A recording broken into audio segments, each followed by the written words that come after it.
That, that root guy. And then there's another group of people that I want to spend more time with, and that's honestly my parents. So I want to spend as much time with them as I can get because we all know that my life moves fast. A lot of us are so busy working, building our businesses, and chasing things that we end up sacrificing the very relationships we're all doing this for. So you'll hear a lot of people say when they're older, they get into real estate and investing, right? Because they want to get away from the 9 to 5 so they can hang out with their kids more or spend time going on vacations, experiencing what the world has to offer. But for me, I'm at a young age and I came to this realization that I'm the kid that wants to do this so I can spend more time with my parents because they're not going to be around forever. And so that's really what this whole talk is about. It's not about just real estate, but it's about the possibility of creating a life where your time actually belongs to you. So here's the reality. Most people don't have an income problem, they have a time problem. And most traditional paths don't really solve the time problem. See, you could build a great career, and I'm sure most of you guys have. If not, you're building your businesses, but your time is still tied. Yeah, but your income is still tied to your time. So you guys can invest in stock markets, but you don't really have control of the stock market. You can invest in single family homes and it works, but it's kind of slow. Not too long ago, before I got started into multifamily real estate, I actually was going to go down that route. I was going to buy a house. I was going to rent it out and live in the house. This is called house hacking. So I was going to do that. I was going to pay off the house and then I was going to repeat the process over and over and over again. So on paper, it worked. But when I realized it and I really looked into it, it was going to take a long time to create the kind of freedom that I actually wanted. And not to mention, it was going to take me forever to save up 20% from my W-2 job and just to get the process starting. So that's when I asked a different question here. Is there a better way to get my time back? And so that is kind of what led me into real estate, into the multifamily area of real estate. Because multifamily solves that exact problem for me and what we're talking about. And it also solves some other problems here too. So multifamily creates income without requiring your time. It scales without requiring you to start over every single time, which is really nice. And it builds something simple. Um, and sorry, it doesn't build something simple. It's built on something simple. It's people always need a place to live, which is really great. Um, so what we do primarily is John and we do multifamily syndications. Now I'm going to put a link inside the chat here for everybody. This was a great talk that Mac had, Daniel and Autumn. I think it's Autumn, right, Mac? Okay. Correct. So this is a great link to a talk that was done right here on the Veterans Achieves Business Systems, done by Daniel. He's actually in the same network that John and I are in. But in that talk, if you haven't listened to it or if you weren't there, I would definitely recommend going back and listening to it because what they do is they primarily in their talk focus on underwriting. So when it comes to multifamily syndications, there's usually four roles in the syndication, especially for people who are just getting started. So there is the underwriters and acquisitions. So that is what the previous talk that I just sent in the chat, that's what that's all about. Then there's capital raisers. This is what John and I primarily focus on. We focus on building relationships with investors that find good fits for them to invest in so they can achieve their goals and what they want out of life. There's also the asset managers. So these are the people that manage the assets, or they're the people that manage the company that manages the assets. Sorry, excuse me. And then the fourth role is a very important role that is the sponsor. So the sponsor is the one that guarantees the loan to take over the property. Now, how that works is when you're going to buy a apartment building. So when you go to buy a home, you get what's called a recourse loan. And so a bank's going to look at your credit score, your ability to pay back debt, and then approve you based off what it sees. That's not how it works for multifamily real estate because these properties are so huge. They're not just going to look at someone to see if they have a good credit score or not. They're going to look at their equity, their experience, and then decide from there if you are actually able to run and operate the property and not lose money on that property. So, oh, sorry, let me find my place in my notes.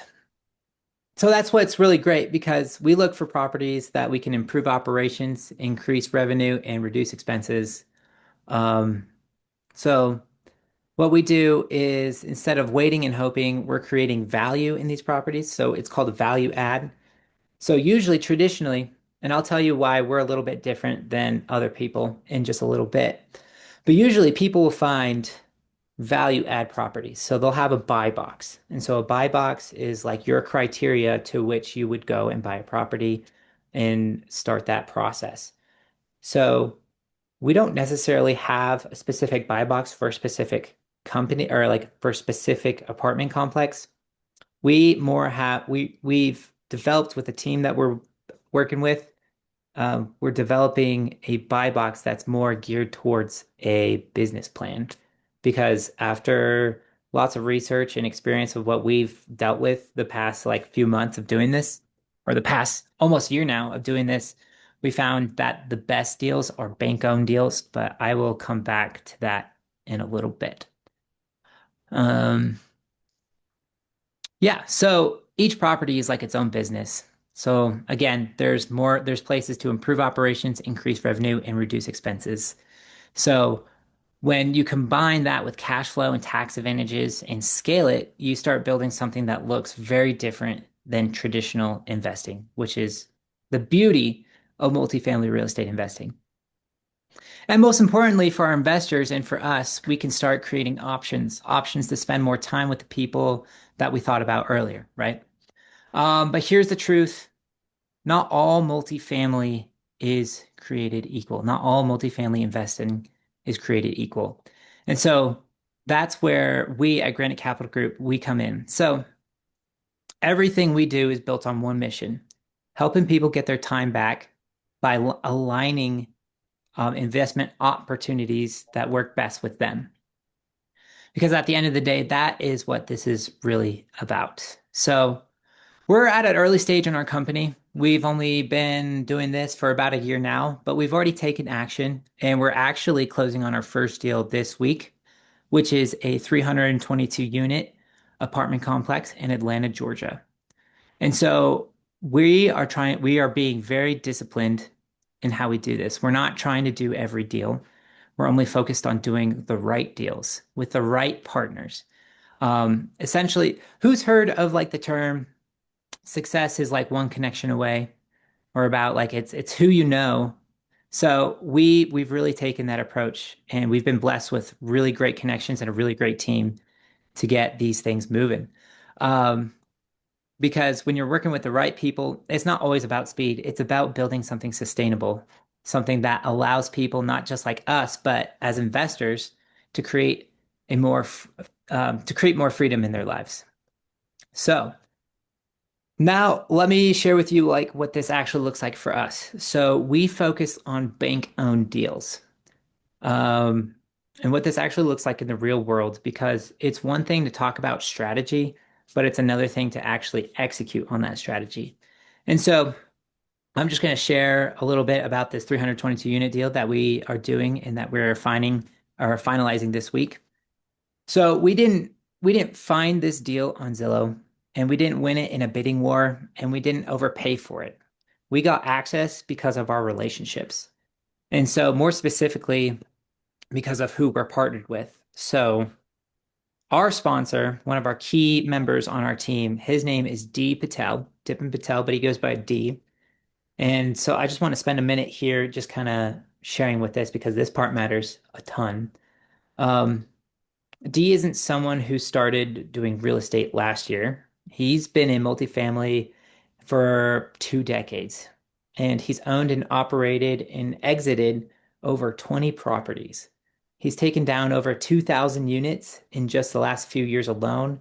And when he talks about deals, he's not really guessing. This is a guy who's done it over and over and over again. In fact, we were just on a call with him the other day, and he said something that really stuck out to me. He said, "I don't chase deals, I wait for the right ones. And when they show up, I'm ready." So that like that stood out to me because it just shows that D is very disciplined in what he does. Um, and that's exactly what happened here. So this deal in Georgia that we're closing on, it didn't come, or the deal did come from a direct relationship with a major brokerage and lender group in Atlanta.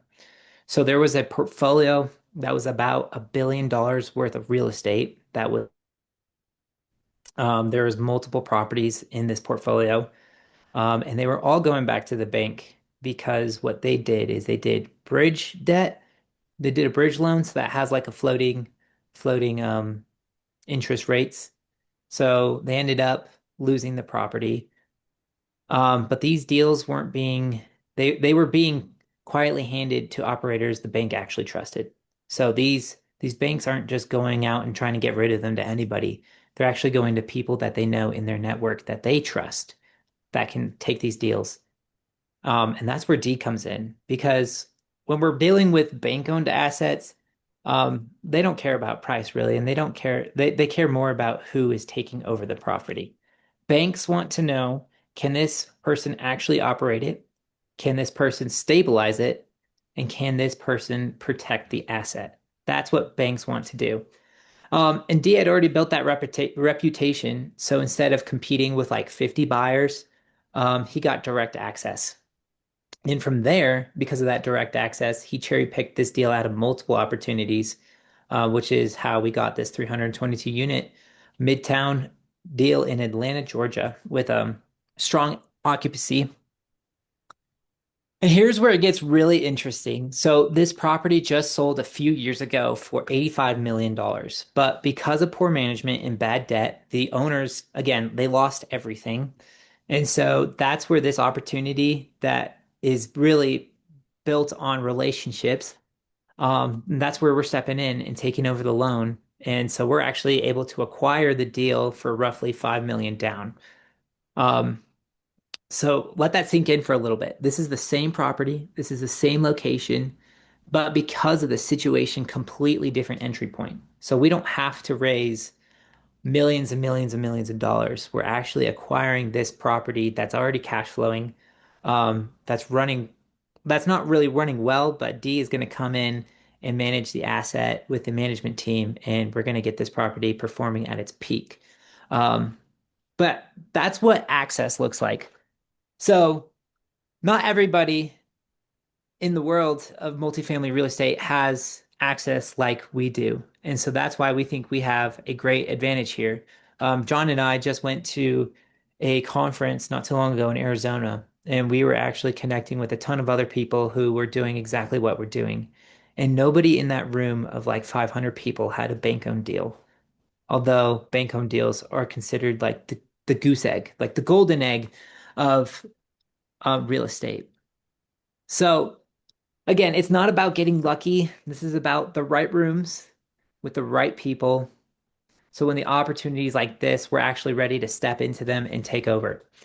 So yeah, that's exactly what we're building here at Granite Capital Group. We're not just looking for deals, we're building relationships that create deals and create time for our investors to get back. Um, One reason, so let's talk about bank owns more specifically. The reason why we love bank-owned deals is because we're getting them for pennies on the dollar. Because the bank doesn't want to hold the deal, we're actually taking over this deal for about 60 to 70 cents on the dollar, which is crazy because the value of the property is just worth shy north of $80 million. So day one, we're walking into it with equity. It's going to be cash flowing, and we're going to be able to give our investors a great return. And it's honestly some of the best opportunities when it comes to multifamily real estate investing. Um, and they're really hard to get. Again, bank. bank-owned deals are heavily primarily focused on the relationships. So who do the banks know and who do the banks trust? And so we are working with Dee, and the crazy thing about this portfolio is that this lender already has several other properties that the previous owners lost. So after we can get this deal, the lender is going to say, okay, this group, this team can actually like take down these deals, they can stabilize them and make them cash flowing. And so that is just going to open the doors for more opportunities for investors. So yeah, Mac, did you have a question? I got a bunch of them. Okay, Um, hit me with them. and I don't want to interrupt your flow. So if Oh, it, you're totally good. yeah, I noticed that Keith had asked some questions, and it looks like John responded. Keith, I don't know that you saw that. Um,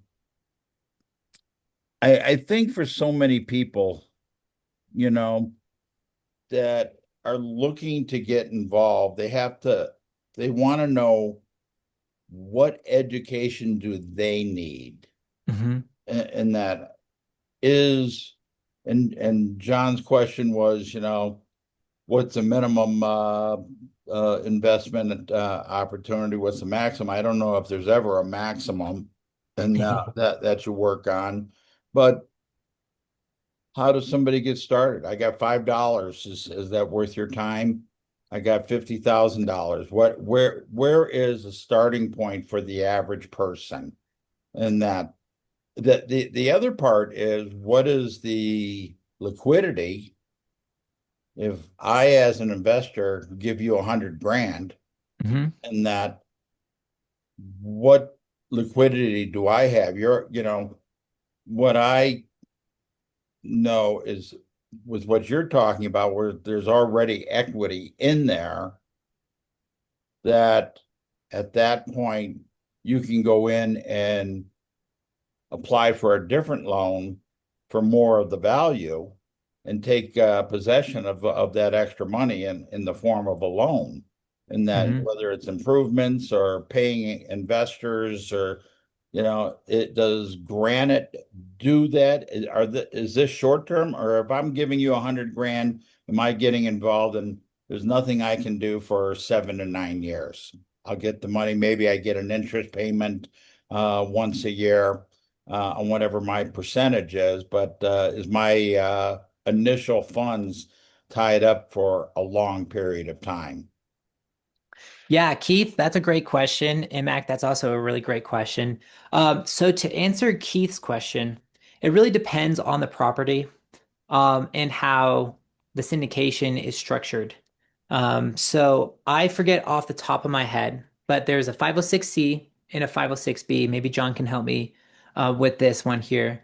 So one allows accredited investors to invest and non-accredited investors to invest. And then the other allows only accredited investors. So I think for accredited investors, in order to become an accredited investor, is you have to be making over 200 grand, and then have a net worth of over $1 million. Um, However, I do think that it is changing.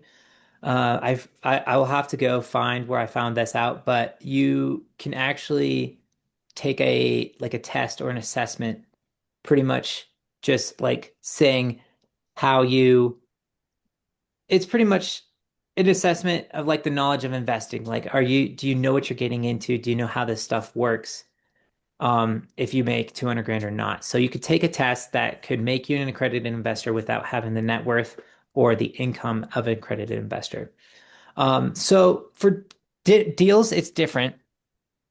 So for our Atlanta, Georgia deal, the minimum required investment is 50 grand, and it goes from 50 grand all the way up to whatever we're trying to raise for the down payment. Um, so we usually try to have a group of investors all pool in money. So we're not really asking one person to drop $5 million in a deal, because your money is tied up for the hold period of the deal. And so different deals will have different hold periods. This one specifically, the bank-owned one, we were just talking with our sponsor the other day, and we are really going to play out and see what the market does. So there's two plans that we're going to execute on for this one. It's one to hold it for 3 to 5 years and see what the market does and figure out if we need to refinance within 6 to 24 months. And so if we hold it for longer, we'll refinance. We'll give all the investors back their initial seed with keeping their equity inside the deal. So we'll give investors back their capital while they still remain owners in the deal.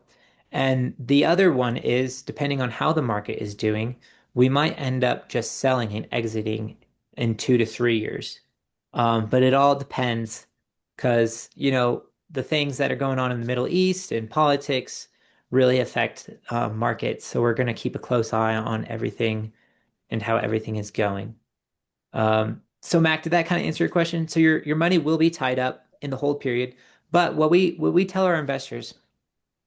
So when Mac, say you invest 100K, right? So after the stabilization period, when we take over a deal, we'll actually be paying out our investors a preferred return that's paid out quarterly. So this is just cash flow that is racking up from the deal. So that'll go to our investors first, the LPs. And then the GPs will sometimes not get anything, or they'll just take whatever's left and split it between the GP team. Um, and then we give our investors 16 to 22% annualized annual returns. Um, so all your money that you make throughout the hold of the deal, that is when we exit your equity growth and everything, including the tax, or not the tax, including the cash flow, that'll be that 16 to 22% returns. And that's the cool thing with the bank-owned deals is sometimes the returns are a lot better, but we always take a conservative approach to mitigate risk and to really protect like our investors' capital because we're not trying to just go into these deals and see how much money we can make.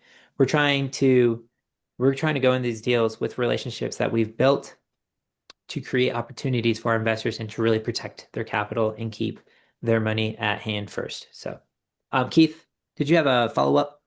Yeah, I just have a quick couple of questions. I'm previously been in commercial real estate for 20 years, so Hmm. I've sold many multifamily and shopping centers all around the country. Um, I was wondering why you feel multifamily is better than commercial net leases, government net leases for to free up people's time. Yeah, There's that's a less great question. management. There's 100% lease, and there's no day-to-day management needed. So the expenses are a lot less, and it's more post office money than anything else. Yeah. So we like multifamily because it relies on giving people a place to live because everybody needs a place to live. So the reason why we do multifamily instead of like commercial real estate or something like that is um take a look at what happened in COVID. So during COVID, all these businesses shut down and everybody started working from home. And I'm not sure because I don't have experience of what that looks like for investors in the commercial real estate or what that did. But I do know that like renters still had to pay rent. Um, so I So don't do know if that commercial answers your. retailers. What was that? So do commercial retailers had to pay rent. Okay. So They Foreclosure weren't just let rate. out of the lease unless the landlord let them out of the lease. yeah. A lot of businesses closed their doors and just went away. I mean, but Right. there's always a But these, loss, and you start getting into government regulations and, properties that turn into, Section 8 type of issues. Some people say storage units are the best investment. Other people say gold's the best investment. Uh, Hmm. I can't imagine that gold's going to stay up in the mid 4,000, forever, but it could be.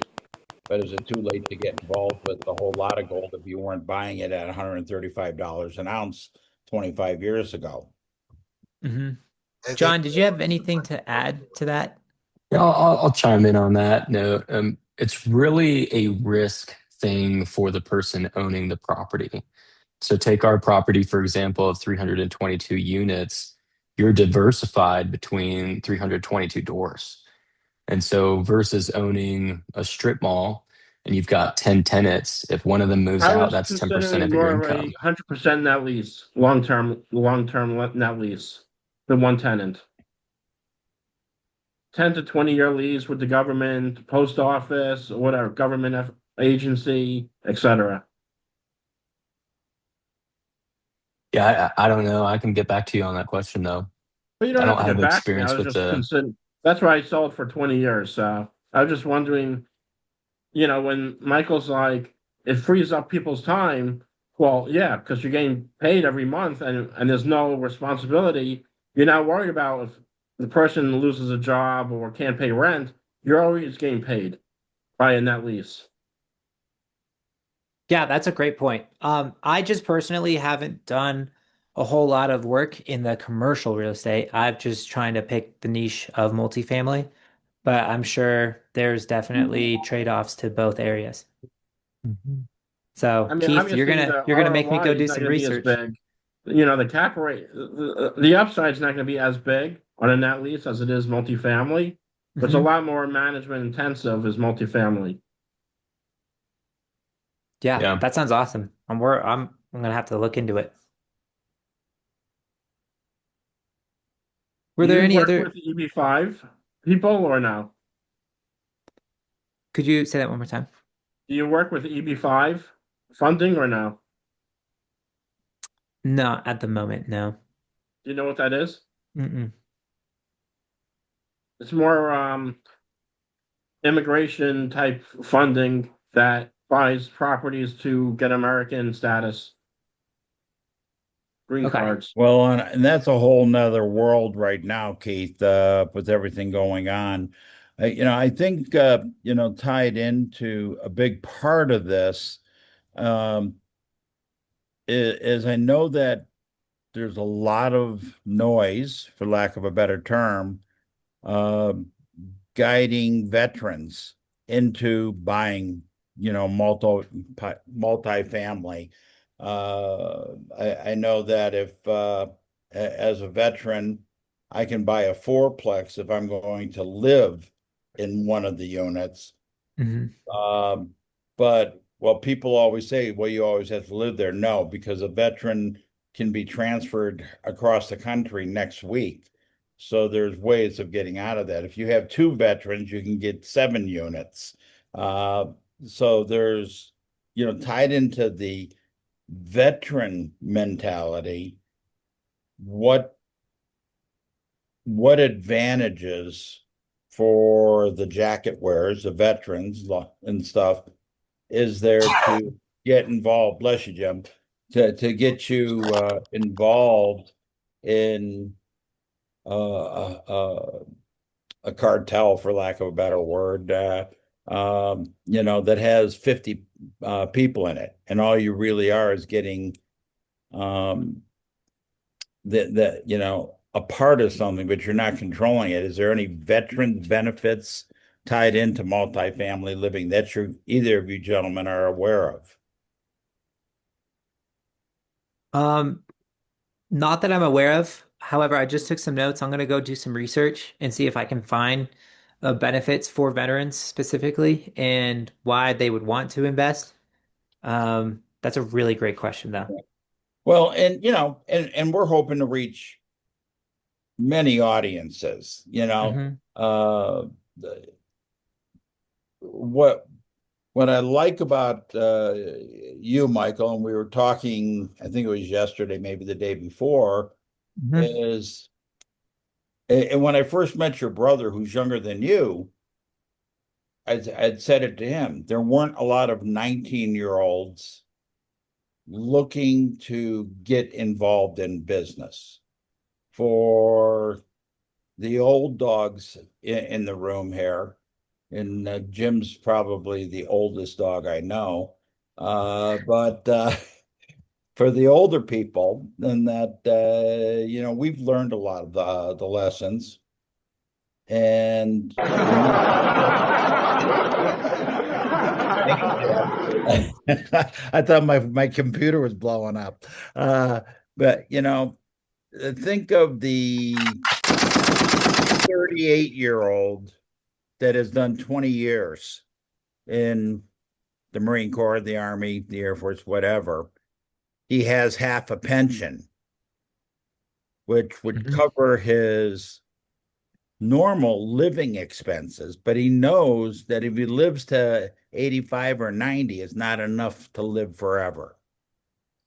Why does that veteran get involved with you guys?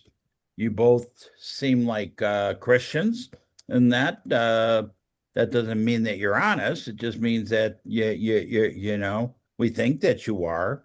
But how do we know that you're going to take care of our money?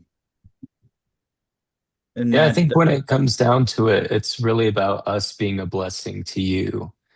And so when it comes to investing with us, it's not just investing with two guys on a Zoom call. It's investing with an experienced operator like Dee Patel, who's been doing it for, 20 years plus and has a very impressive track record, and and with him, it's about you invest with family, you invest with the people who are aligned with your values. And when it comes to veterans, I mean, my dad's a veteran. I'm a military brat. I lived in the Middle East for 2 years.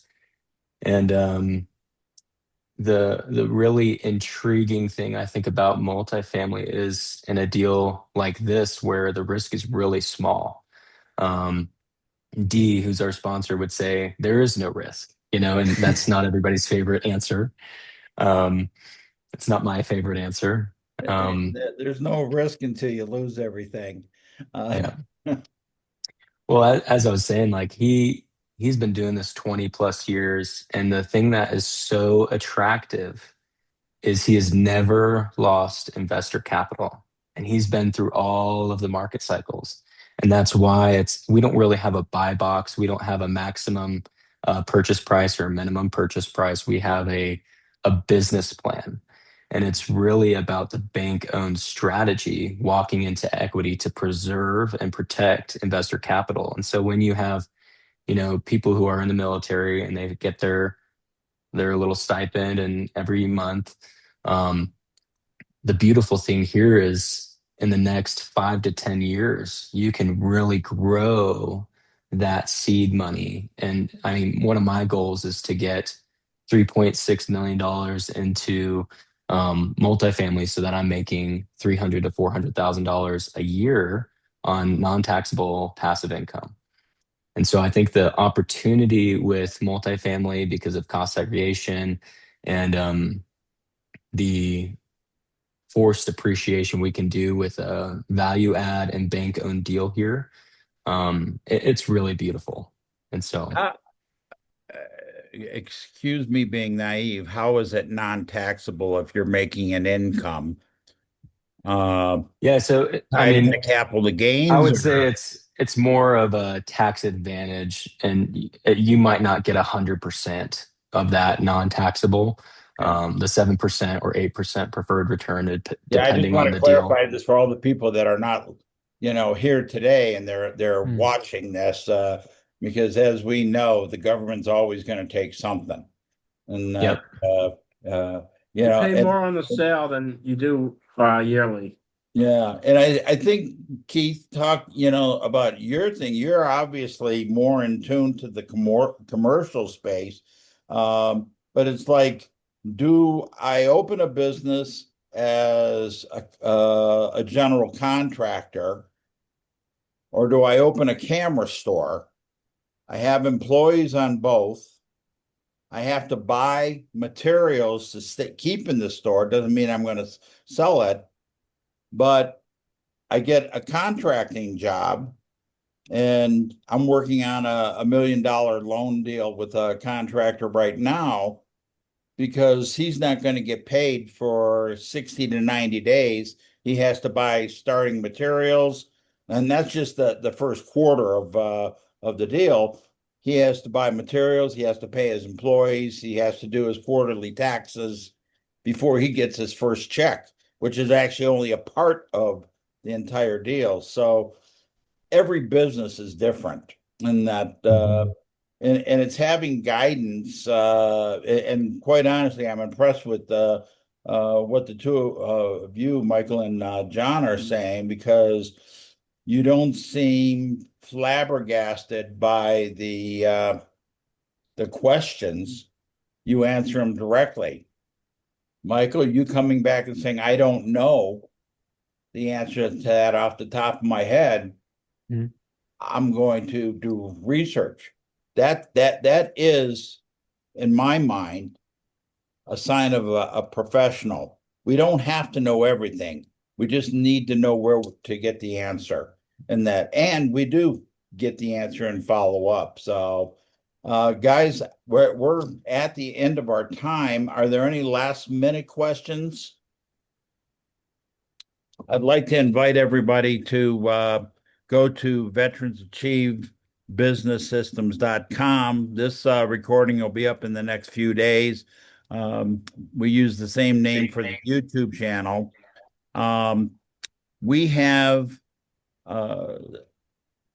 some conferences coming up. Um, I put what I call the golden ticket in the chat. You can scan the QR code, come as our complimentary VIP guest, and gain access. We're expecting somewhere between 600 and 800 people at the Denver conference, which I believe is the 12th and 13th.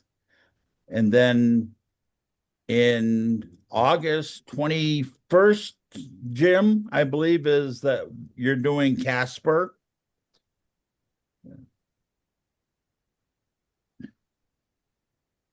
Muted. Okay. Yeah. 21st, 22nd, Casper, Okay. Wyoming Manufacturers Symposium. And come see the Batmobile. And yeah, that's right. The Batmobile will be there, and Oh, this is the 19. I'll probably be wearing my Joker costume. So, This is the 1966 Batmobile. Yeah. Yeah. Adam West, Pudgy Adam West. Adam West and Dick Ward. Yeah. Yeah. Yeah. And the big thing, what we're trying to do with this mastermind is open up a basic education for people to look at how they succeed in their life, whether they did 4 years, 20 years, or 30 years. And that just because you have a little bit of money coming in, you're not going to sit around on the couch for 30 or 40 years and not do something. That's not what we learned when, no matter what branch of the service that we were in. But Michael and John, I really appreciate you guys coming on today. You did Thanks put for having your us. contact information. I don't know if I missed that, but before we end this, Putting why mine don't in you there right put now. your contact information in so people can reach out to you? Yeah. And I just want to like end with this for you guys to remember like apartments. We all look at apartments and think, man, that must be owned by one person. But apartments are not owned by one people, but they're owned by a group of people. And John and I, we put that group of people together. So if you want to hop on something, I'm about to put in my email right now. We would love to schedule a call with you guys and see if we can find something that aligns with what you want and what we I, could do. I would love to invite anybody listening to this to come to our June conference. Let us know that you watched Michael and John on this mastermind, and I will connect you and schedule time so you can sit down on a one-to-one basis during the conference. Visibility is important, Hmm. but um, when I first started off in sales, my mentors told me I had to have 4 to 5 communications or touches before somebody was comfortable enough to buy Hmm. from me. The new research research shows, because of all the noise of all the social platforms, all the different forms of communication, that number is actually closer to 18 times. So this counts as time one. So let's get the other times in, schedule calls with Michael and John, and see if this is something that you want to do. And it may not be for you personally, it may be for the person that you meet at a VFW group, you meet at the VA hospital. More and more veterans are reaching out to each other to determine who they can trust and who can they work with. And I appreciate all of you coming on. Michael and John, I'll get a copy of this over to you. Take a look Awesome. at veteransachievbusinesssystems.com. Next week, we have the beautiful Vanessa Raymond talking about multiple sources of income on our show, and look forward to seeing you all again. We'll talk soon. Awesome. I'm going to Thank you stop so the much, Mick. recorder, Blessings. It's a and pleasure. we'll go from there. Thanks, guys. I appreciate y'all. Bye now. Oh, John's already gone. Tell him good move. Thank you. I think he's still here. Oh, there he is.